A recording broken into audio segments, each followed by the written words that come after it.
Assalamualaikum warahmatullahi wabarakatuh. Selamat pagi semuanya.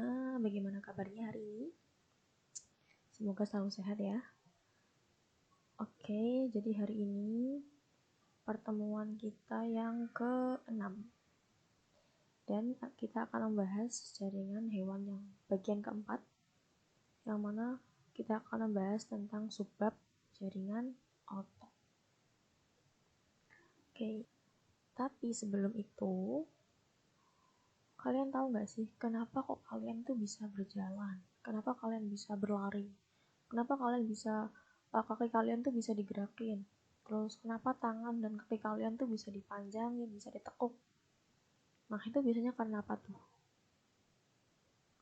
Nah, semua itu bisa dilakukan, aktivitas-aktivitas itu bisa dikerjakan karena kita punya yang namanya jaringan otot. Apa itu jaringan otot? Yuk kita cari tahu. Oke, jaringan otot. Jadi jaringan otot ini merupakan alat gerak aktif. Nah, maksudnya apa tuh alat gerak aktif? Alat gerak aktif itu dia yang menggerakkan gitu. Jadi motor penggerak. Kalau ada otot berarti ada tulang. Nah, tulang ini dikenal sebagai alat gerak pasif gitu. Jadi dia yang digerakkan, sedangkan otot yang menggerakkan. Jadi ibaratnya tuh kayak motor lah. Jadi motor itu kan dia punya mesin gitu. Supaya bisa jalan itu dia butuh mesin. Kalau cuma motor-motor doang ya nggak bisa. Nah, sama kayak otot dan tulang. Tulang ini kayak motor. Nah, si otot ini dia kayak mesinnya. Dia yang bikin tulang itu bisa gerak. Kemudian jaringan otot ini terdiri dari sel-sel otot atau serat-serat otot yang tersusun dalam berkas-berkas. Jadi bayangin aja berkas ini tuh kayak wadah.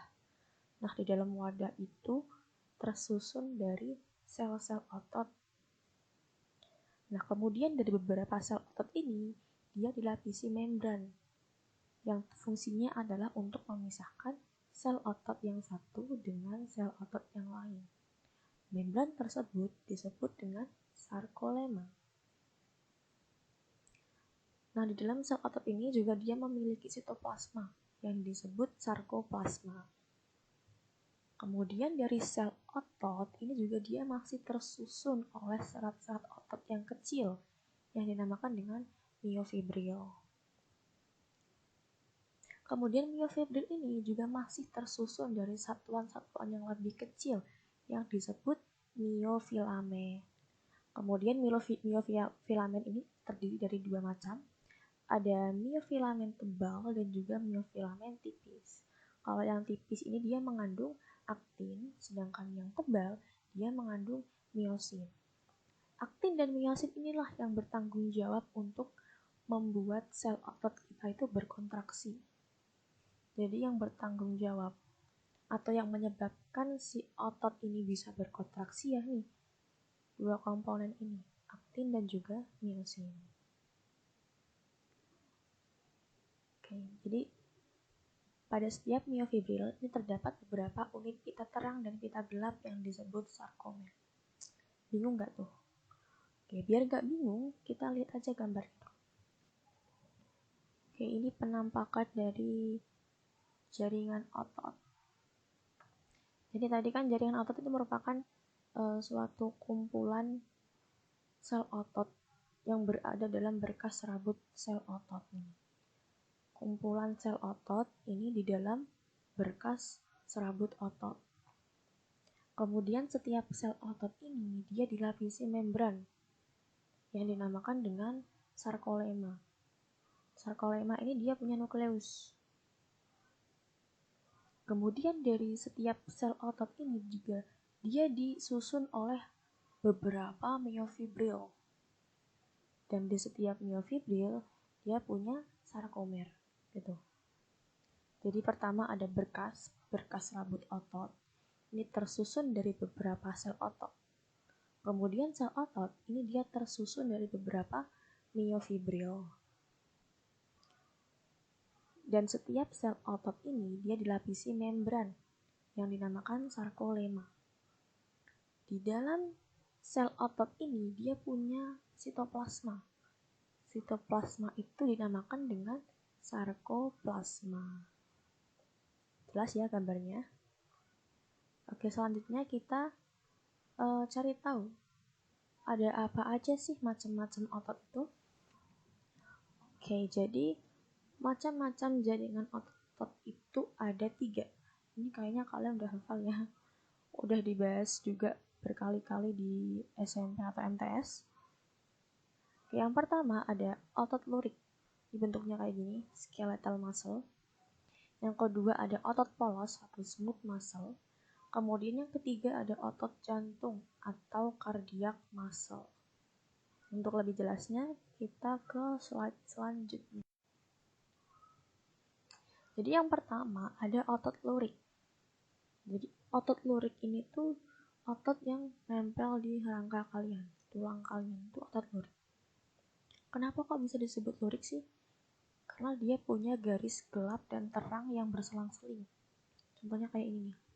Ini garis gelap, ini garis terang. Dia berselang-seling terus sepanjang serabut otot. Otot lurik ini dia punya banyak inti sel yang letaknya di tepi. Nih, dia punya inti sel yang letaknya di tepi. Kemudian untuk kontraksinya sendiri, otot lurik ini dia bekerja di bawah kesadaran kita atau di bawah kehendak kita, atau yang dinamakan dengan volunteer. Jadi contohnya kayak kalau kalian lari, kalian jalan, itu kan kalian sadar ya kalau kalian tuh lari dan jalan. Contohnya kayak gitu. Jadi kalian bisa merasakan kontraksi dari otot lurik. Karena itulah fungsi utama otot lurik, yaitu untuk menggerakkan tulang dan juga untuk melindungi rangka. Yang kedua, ini tuh ada otot polos. Otot polos ini memiliki serabut yang homogen sehingga tampak polos atau tidak bergaris jika diamati di bawah mikroskop. Jadi sesuai namanya ya, otot polos ini ya ini bentukannya polos. Kalau tadi otot lurik itu kan dia punya lurik-lurik gitu, ada garis-garis gelap terang sepanjang serabut otot. Nah kalau otot polos ini dia emang ya udah polos gitu. Otot polos ini bentuknya beda ya kayak otot lurik. Kalau otot lurik tadi tuh dia lebih ke kayak silinder gitu. Nah kalau otot polos dia itu bentuknya semakin ke ujung dia semakin meruncing gitu bentuknya. Bisa dilihat di gambar. Jadi semakin ke ujung semakin runcing. Terus dia punya inti sel yang letaknya di tengah. Untuk cara kerja otot polos sendiri, otot polos ini dia berkontraksi secara refleks atau tidak berdasarkan kehendak kita, atau dinamakan dengan otot involunter. Nah, contoh otot polos ini biasanya terdapat pada saluran pencernaan, dinding pembuluh darah, dan juga saluran pernapasan. Pokoknya organ-organ dalam gitu biasanya. Contohnya kayak di lambung misal. Kan kalau lambung kalian itu kayak memproses makanan, menghancurkan makanan, itu kan kita nggak bisa merasakan gitu. Kita nggak bisa mengatur. Karena memang itulah cara kerja otot polos. Dia akan bekerja terus-menerus tanpa bisa kita kontrol gitu. Karena balik ke sifatnya tadi, dia merupakan otot involunter yang bekerjanya itu tidak berdasarkan kehendak kita. Jadi ketika dia memproses makanan, ketika dia menghancurkan makanan, itu dia bekerja secara terus-menerus tanpa kita sadari. Terus yang selanjutnya, yang ketiga ada otot jantung. Otot jantung ini bentuknya tuh perpaduan antara otot polos sama otot lurik. Jadi kalau dari bentuk tuh dia bentuknya kayak otot lurik. Tapi kalau dari cara kerja, dia itu mirip otot polos. Jadi bentuknya itu dia silindris dan bercabang dengan percabangan yang saling bertautan. Kayak gini. Bentuknya sama kayak otot lurik, tapi dia punya cabang. Yang cabangnya itu dia saling bertautan. Kemudian pertemuan antar cabang ini dinamakan dengan sinsitium. Di bagian daerah sini, pertemuan antar cabang dinamakan dengan sinsitium. Lalu otot jantung ini mempunyai diskus interkalaris, yaitu pertemuan dua sel yang tampak gelap jika dilihat dengan mikroskop. Ini yang gelap-gelap, garis-garis gelap ini dinamakan dengan diskus interkalaris.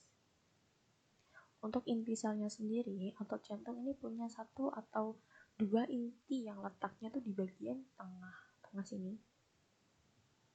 Kemudian cara kerja dari otot jantung ini dia mirip otot polos, yaitu dia bekerja tidak di bawah kehendak kita. Jadi dia sifatnya involuntar, yaitu bekerja di luar kesadaran dan tidak dapat diperintah sehingga dapat berkontraksi terus-menerus. Contohnya kan pada jantung kalian. Jantung kalian kan tuh kan bergerak terus ya, dia memompa terus-menerus tanpa kita sadari. Bayangin aja kalau misalnya otot jantung ini dia cara kerjanya di bawah kehendak. Wah, parah itu. Ntar tiba-tiba pengen, nanti aja deh mompa darah, stop. Mau mompa darah deh, jalan lagi. Waduh, bahaya. Maka dari itu, kita tuh wajib bersyukur gak sih? Kalau ciptaan Allah itu, Masya Allah banget. Otot jantung kita tuh dibikin yang dia bisa gerak sendiri tanpa kita sadari gitu. Jadi bisa terus-menerus memompa darah. Bayangin aja kalau tiba-tiba berhenti. Wah, fatal banget akibatnya. Maka dari itu, kita harus bersyukur kalau otot jantung kita tuh masih bisa bekerja dengan baik. Tuh. Oke, sudah selesai. Agak singkat ya materi hari ini. Jadi saya harap kalian bisa memperhatikan dengan seksama, disimak baik-baik. Kalau nanti ada yang mau ditanyakan, disilahkan. Bisa japri, bisa ke grup, terserah pokoknya. Oke, sekian penjelasan dari saya. Kurang lebihnya mohon maaf. Terima kasih sudah menyimak. Stay safe, stay healthy, tetap semangat. Wassalamualaikum warahmatullahi wabarakatuh.